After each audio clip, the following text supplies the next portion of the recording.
What is going on, JW Faction? My name is Josh Williamson. So, I don't know about you guys, but I personally think that chocolate chunk cookies are better than chocolate chip cookies. So, in this little recipe, I'm going to show you how I make my absolute favorite chocolate chunk cookie recipe. Okay, so to start this recipe off, I first off have four 4-ounce baking chocolate bars.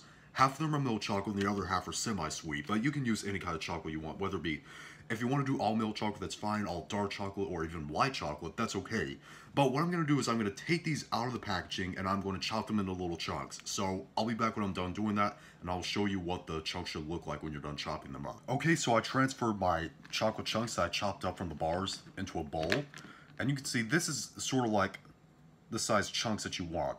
Like, you don't want them too big because they'll be hard to scoop out on the tray whenever you're ready to prepare your tray to bake them in the oven. But you don't want them too small either. So, anyways, we're going to set this aside and we're going to get on to the next step. Alright, so for the next step, in this little bowl, I have 2.5 cups of all-purpose flour. And what we're going to add to that is 2 teaspoons of salt and 1 teaspoon of baking soda. And all we want to do is just want to mix that in. Okay, so for the next step, in another big mixing bowl, I have 1 cup of melted butter. Now I'm going to add in 1 cup of white sugar, along with 1.5 cups of dark brown sugar. And yes, please use dark brown sugar because it will really make a difference.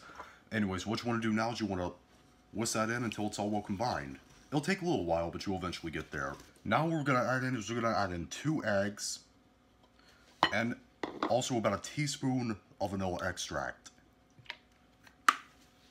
Now what you want to do is you want to whisk that in. And let me give you a little tip. You want to whisk the crap out of these. Like, you want to whisk these until you see like a ribbony, thick, liquidy consistency. I'll show you what it looks like later.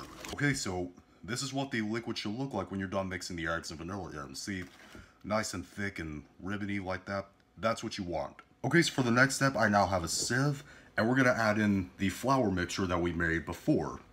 And we just want to sift that in like this. I'll come back when I'm done.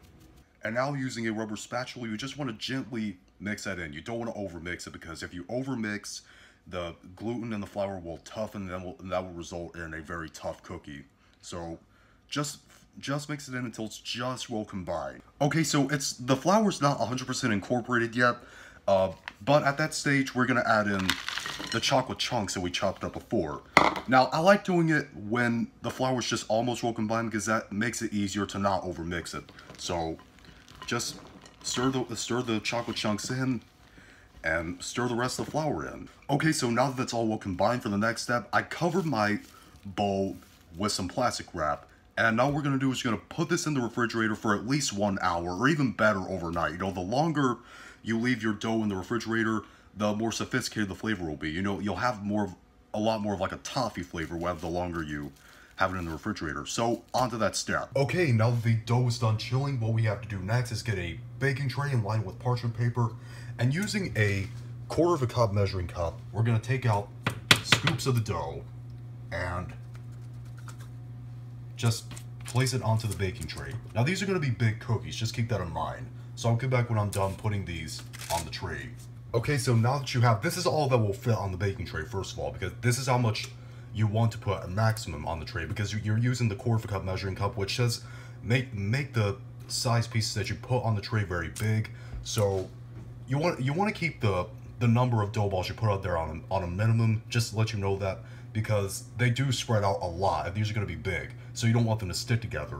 So now what we want to do is you want to put these in the oven at 350 degrees Fahrenheit or 180 degrees Celsius for about 12 to 15 minutes, or until the edges start to barely lightly brown a little bit. So onto that step. Okay, so this is what the cookies should look like when they first come out of the oven. So what we're going to do now is we're going to let these cool on the tray, and we're going to repeat the process with the rest of the dough we got, and I'll come back with the presentation. So I'll be back. Alright, our chocolate chunk cookies are done. I broke one of them in half just to show you the amazing texture right here. Look at this. Isn't this what you want in a chocolate chip cookie right here? Or chocolate chunk cookie, rather.